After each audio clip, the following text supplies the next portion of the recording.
Hello students, आज हम 11th class में केमिस्ट्री सब्जेक्ट से रिलेटेड कुछ बेसिक पॉइंट पढ़ने जा रहे हैं।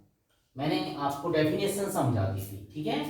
रसायन विज्ञान किसे कहते हैं ये मैंने आपको समझा दिया था, उसकी डेफिनेशन आपको समझा दी थी। अब मैं नेक्स्ट जो बेसिक पॉइंट पढ़ने जा रहा हूँ, आपको पढ़ाने जा रहा हूँ मैं, वो है पदार्थ या द्रव्य।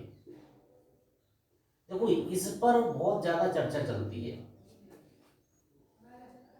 ठीक है।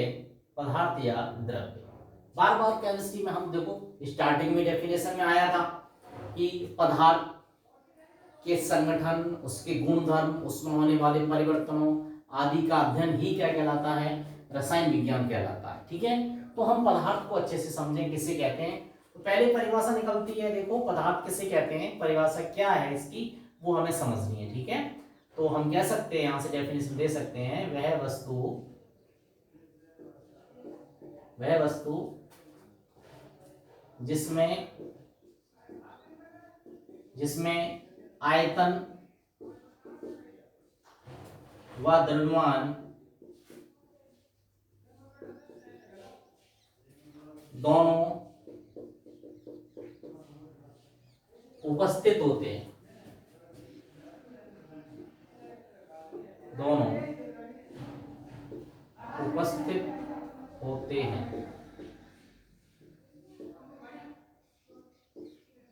आयतन व द्रव्यमान दोनों उपस्थित होते हैं, उसे पदार्थ कहते हैं या पदार्थ कहलाते कह सकते हैं।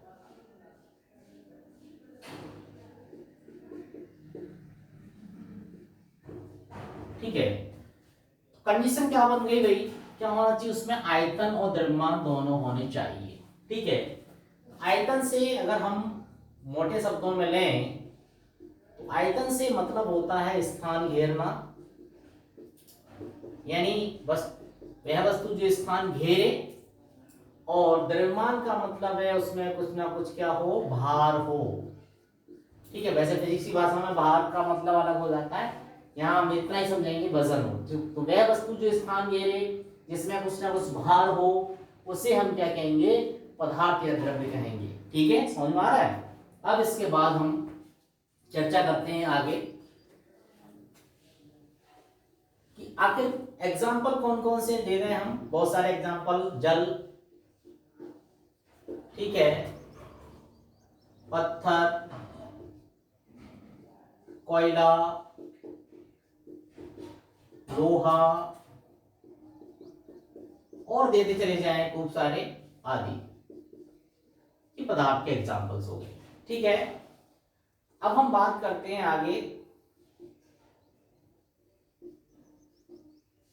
पदार्थ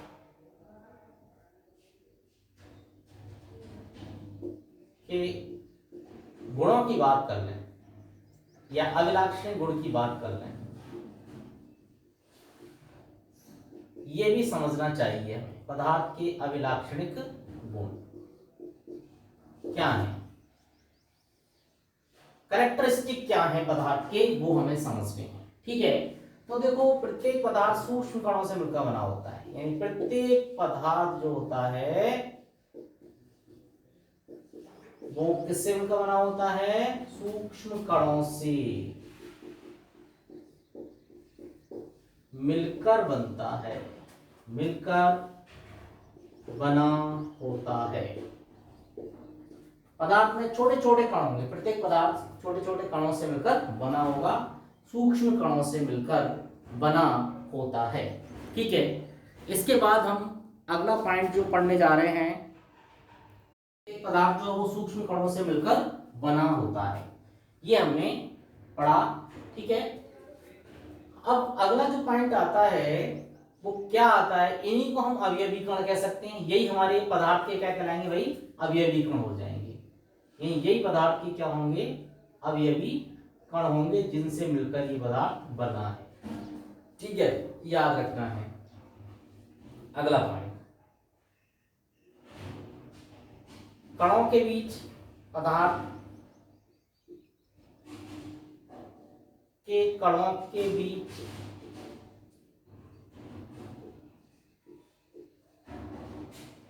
आकर्षण बल पाया जाता है, आकर्षण बल पाया जाता है,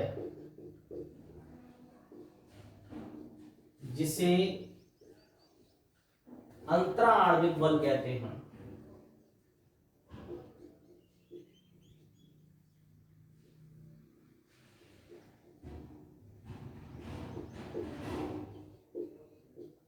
तो आकर्षण बल को हम क्या कहेंगे? अंतराणविक बल। इसके बाद अगला पॉइंट, पदार्थ के कण निरंतर गतिशील रहते हैं, निरंतर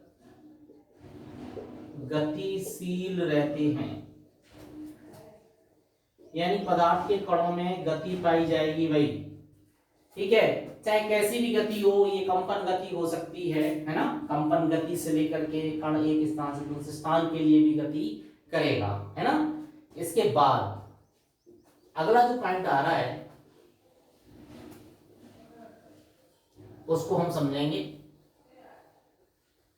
ये तो मेन कैरेक्टरिस्टिक हो गए, ध्यान से समझ लिए। पदार्थ के कणों के बीच आकर्षण पाया जाता है, पदार्थ के कण निरंतर गतिशील रहते हैं, ठीक है। अगला जो पॉइंट पढ़ने जा रहे हैं, पदार्थ के कणों के बीच रिक्त स्थान पाया जाता है, पदार्थ के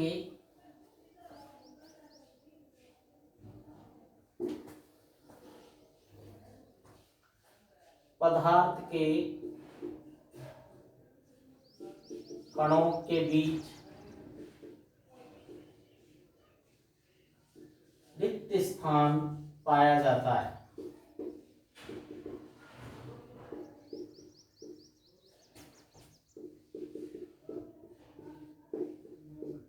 स्पेस होता है, कुछ ना कुछ खाली जगह रहती है, ठीक है। इसे अंतराणविक दूरी कह सकते हैं। इस रिक्त स्थान को हम क्या कह सकते हैं? ये जो रिक्त स्थान है इसको हम अंतराणविक दूरी कह सकते हैं, ठीक है। रिक्त स्थान को अंतराणविक दूरी कह सकते हैं। और देखो इससे पता भी चलता है क्या होता है, कैसे पता चलता है रिक्त स्थान होता है। तो यदि आप क्या करें, जल लेकर और जल के अंदर क्या करें, इसमें आपने जल ले लिया है और इसमें हम क्या डालें? नमक डालें। क्या डालें? नमक डालें। तो और हिला दें इसको, ठीक है। इस तरीके से हिला दिया जाए, घोल दिया जाए, तो हमें फिर नमक दिखाई नहीं देता है, सारा जल का जल ही दिखाई देता है। इसका मतलब विलयन तैयार हो जाता है। होता क्या है कि देखो जो जल के अणु हैं,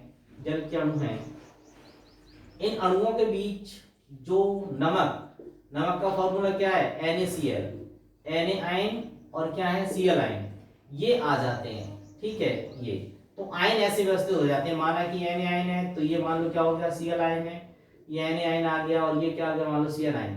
तो जल के कणों के बीच जो रिक्त स्थान है, उस स्थान में ये सोडियम क्लोराइड के कण यानी आयन जो हैं वो स्थान ग्रहण कर लेते हैं। तो इससे स्पष्ट होता है कि वे रिक्त स्थान पाया जाता है। तो ये कुछ गुण थे जो हमने सीखे, जो हमें पता होने चाहिए कि पदार्थ कणों से मिलकर बना होता है, ठीक है। पदार्थ के कणों के बीच अट्रैक्शन, आकर्षण होता है, पदार्थ के कणों के बीच रिक्त स्थान होता है, पदार्थ के कण निरंतर गतिशील रहते हैं। ये पॉइंट हमें पता होना चाहिए। अब पदार्थ के कण मुख्यतः दो प्रकार के होते हैं भाई, सामान्यतः हम इसी नाम जानते हैं, परमाणु और अणु। दो प्रकार के कण पाए जाते हैं, ठीक है। परमाणु क्या होता है समझ लें। पदार्थ का वह सूक्ष्मतम कण जो उसकी रासायनिक अभिक्रिया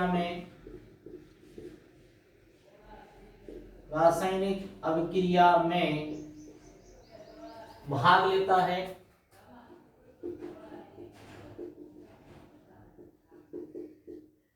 क्या कहलाता है? परमाणु कहलाता है।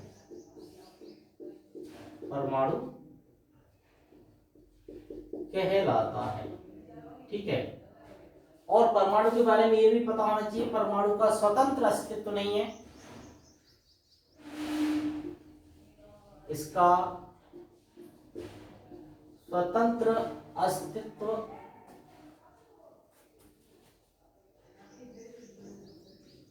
इसको ऐसे लिखें, ये अच्छा रहेगा, बहुत जल्दी समझ में आएगा। यानी परमाणु स्वतंत्र अवस्था में नहीं रहते,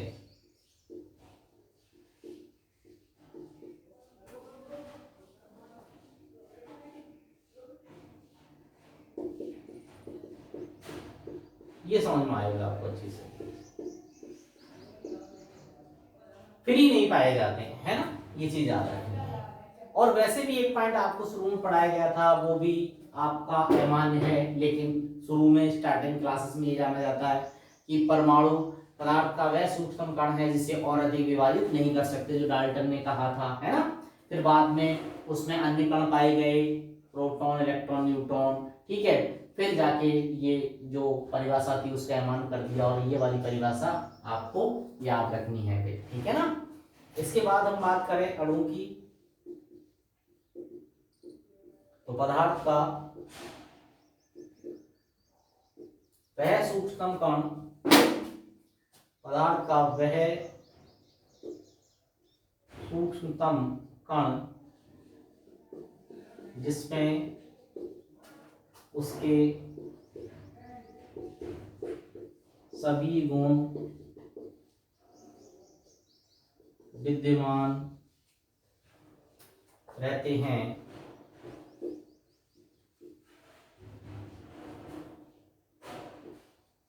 अणु कहलाता है। ये स्वतंत्र अवस्था में रह सकता है, ये स्वतंत्र अवस्था में रह सकता है, स्वतंत्र अवस्था में रह सकता है,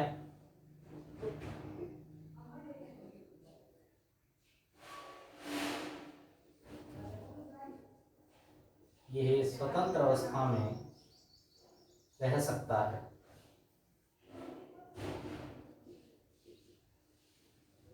स्वतंत्र अवस्था में रह सकता है, ठीक है। और इसका निर्माण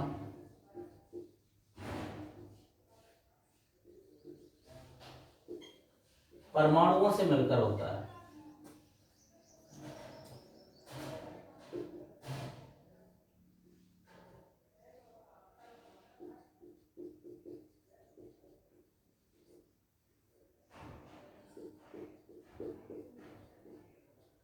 ठीक है, ये चीज याद रखनी है। अब देखो बात ये आती है कि देखो छोटे छोटे परमाणु, जैसे मैं बात कर लूं H2O की, जल की, जल का निर्माण किससे हुआ, हाइड्रोजन के दो परमाणु जुड़े, हाइड्रोजन के दो परमाणु और ऑक्सीजन का एक परमाणु, और इन्होंने मिलकर के क्या बना दिया है, H2O, ठीक है। इस तरीके से हाइड्रोजन के दो परमाणु ऑक्सीजन के एक परमाणु से संयोग करेंगे तो जल का क्या करेंगे, निर्माण करेंगे। मैंने केवल समझाया है, एक बैलेंस रिएक्शन के रूप में इसको नहीं लिखा है, ठीक है। वैसे तो H2 प्लस O2, तो हाफ O2 काम में आ जाएगा और H2 है, ठीक है, इस तरीके से याद रखना। अब हम ज्यादा डीपली नहीं जाते हुए अगले पॉइंट पर आते हैं, और वो है पदार्थ के प्रकार, है ना, पदार्थ का वर्गीकरण करते हैं, ठीक है। तो अगला पॉइंट आता है हमारा पदार्थों का वर्गीकरण।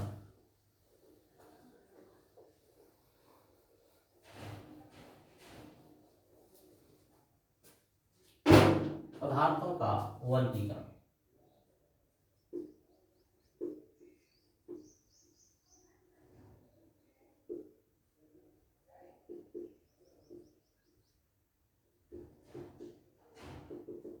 पदार्थों का वर्गीकरण, क्लासिफिकेशन ऑफ सब्सटेंसेस, ठीक है। तो पदार्थों का वर्गीकरण कैसे किया गया है वो समझना है। देखो पदार्थ कहें, अगर हम द्रव्य कहें या पदार्थ कहें, एक ही बात होती है। उसका वर्गीकरण सबसे पहले मैं ले रहा हूं संगठन के आधार पर, संगठन कहें या संरचना के आधार पर, संगठन के आधार पर नंबर 1, ठीक है, उसका जो कंपोजिशन है उसके आधार पर कैसे हम वर्गीकृत करते हैं। तो इस आधार पर हमारा जो पदार्थ है या जो द्रव्य है उसको सबसे पहले दो प्रकारों में विभाजित करते हैं। सबसे पहले शुद्ध पदार्थ,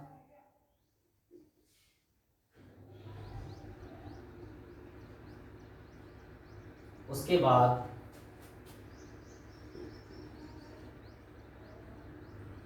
अशुद्ध पदार्थ। शुद्ध अशुद्ध पदार्थ को ही कहते हैं मिश्रण। अशुद्ध पदार्थ को कहते हैं मिश्रण। शुद्ध पदार्थ के दो प्रकार होते हैं, एक होता है तत्व, दूसरा होता है यौगिक। ठीक है, मिश्रण को दो भागों में विभाजित करते हैं। मिश्रण को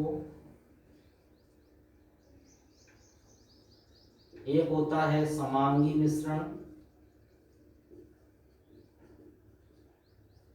दूसरा होता है विषमांगी मिश्रण। समांगी मिश्रण, दूसरा होता है विषमांगी मिश्रण। ठीक है ना, चार्ट को आप ध्यान से देख सकते हैं, समझ सकते हैं इसके आधार पर। ठीक है, अच्छे से इसको समझ सकते हैं आप।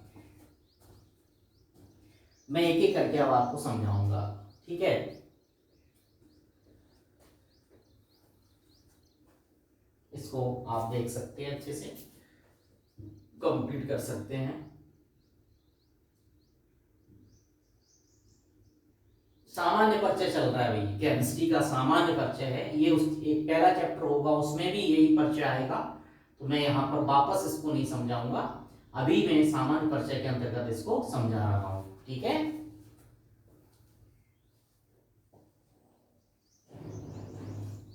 अब हम बात कर लें शुद्ध पदार्थ की।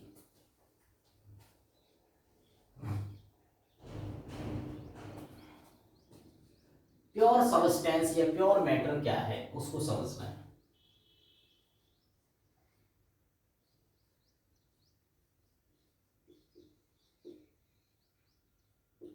देखो ये सारे पॉइंट्स वैसे बहुत लोअर स्टैंडर्ड के हैं, लेकिन जब आप 10th में आते हैं तो इनसे विमुख हो जाते हैं।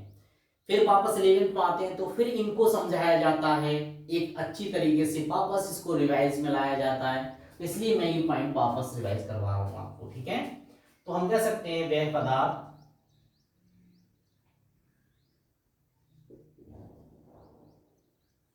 जिसके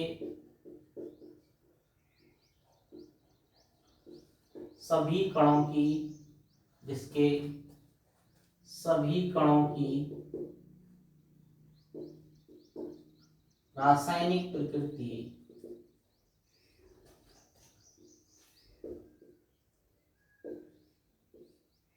समान होती है। रासायनिक प्रकृति समान होती है,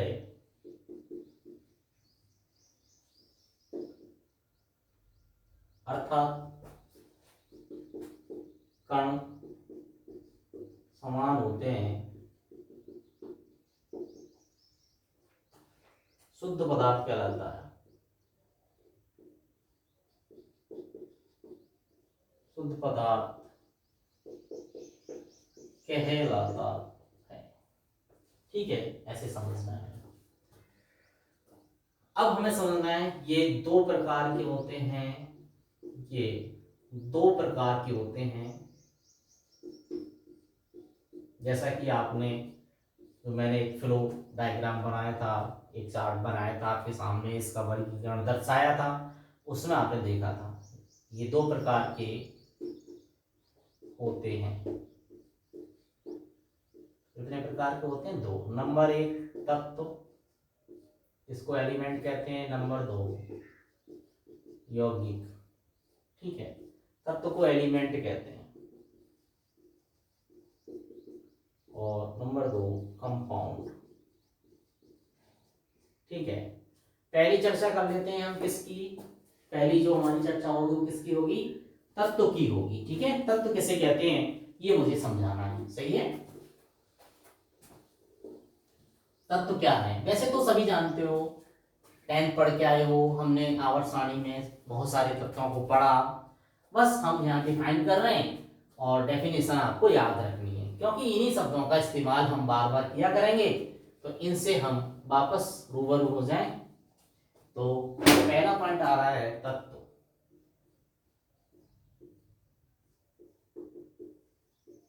एलिमेंट,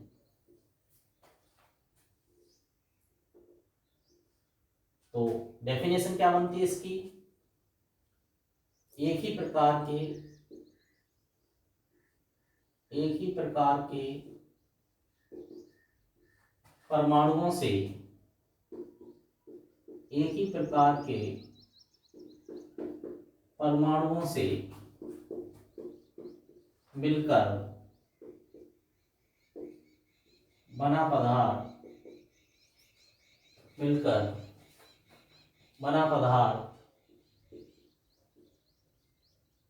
तत्व कहलाता है।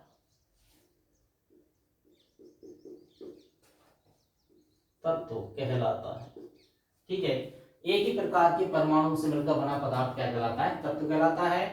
एग्जाम्पल हम बता सकते हैं, जैसे मैंने बताया था, किसका एग्जाम्पल लेना है हम भी, हमारे पास सोडियम तत्व है, मैग्नीशियम तत्व होता है, कैल्शियम तत्व होता है, बहुत सारे तत्व होते हैं, लोहा तत्व होता है, ये आदि इस तरीके से हम बता सकते हैं। ठीक है, अब अगला पॉइंट यौगिक, जिसे हम कंपाउंड कहेंगे। डेफिनेशन बन जाएगी, दो या दो से अधिक, दो या दो से अधिक तत्वों के परमाणुओं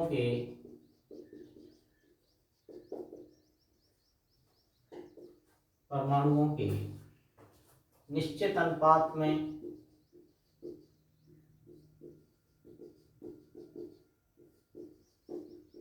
रासायनिक संयोग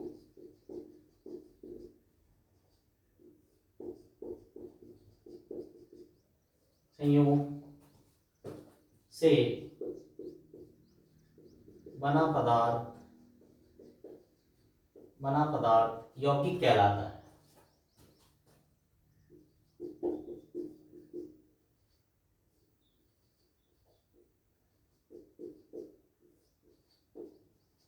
ठीक है, ये पॉइंट भी याद रखना।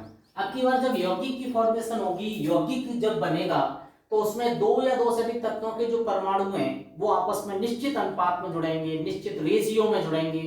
अब वो अनुपात उनकी परमाणु की संख्या का हो सकता है, वो उनके द्रव्यमानों का अनुपात हो सकता है, ठीक है ना, लेकिन उनके बीच जो अनुपात रहेगा वो बिल्कुल निश्चित रहेगा। ठीक है, जैसे मैं बात कर दूं एग्जाम्पल, उदाहरण जल, ठीक है, H2O, ये क्या यौगिक है, ये किससे मिलकर बना होता है, हाइड्रोजन और ऑक्सीजन, यानी दो हाइड्रोजन के परमाणु और एक ऑक्सीजन का परमाणु मिलकर क्या बनाते हैं, H2O। और इसमें अगर परमाणुओं की संख्या का अनुपात, यानी हाइड्रोजन और ऑक्सीजन की परमाणु की संख्या का अनुपात निकालूं तो कितना आएगा, 2:1 आएगा। ये क्या है, परमाणुओं की संख्या का अनुपात है ना, किसका है ये, परमाणुओं की संख्या का अनुपात रहेगा। ठीक है, और मैं अगर यही अनुपात निकालूं द्रव्यमानों का, तो देखो कितना आ जाएगा, 1:8। कितना आएगा, 1:8। कैसे आया ध्यान से समझें। देखो हाइड्रोजन के 2 परमाणु हैं और ऑक्सीजन का 1 परमाणु है, ठीक है, तो 2 का कितना हो गया, 2, और हाइड्रोजन के 1 का 1 होता है परमाणु द्रव्यमान, और इनका इसका कितना होता है, 16। अब इस रेशियो को सॉल्व करें, कितना आएगा, 1:8 आएगा। तो ये द्रव्यमानों का अनुपात है, द्रव्यमानों का अनुपात है। ठीक है, और इस तरीके से ये निश्चित रहेगा। तो यौगिक क्या है ये डेफिनेशन आपके सामने कंप्लीट हो चुकी है। ठीक है, अब हम नेक्स्ट जो पढ़ेंगे यौगिक के गुण वो अगली वीडियो में पढ़ेंगे। ठीक है, यहाँ तक आप इंटरेस्ट के साथ पढ़ते रहिए, कोई दिक्कत नहीं है, सारा बेसिक चल रहा है, आप घबराएंगे नहीं बिल्कुल भी कहीं भी, और मैं एक एक पॉइंट को बिल्कुल लोअर स्टैंडर्ड से लेके चलूंगा। ठीक है, उसके बाद हम हमारा चैप्टर शुरू करेंगे। ठीक है, आज क्लास में क्लोज करते हैं।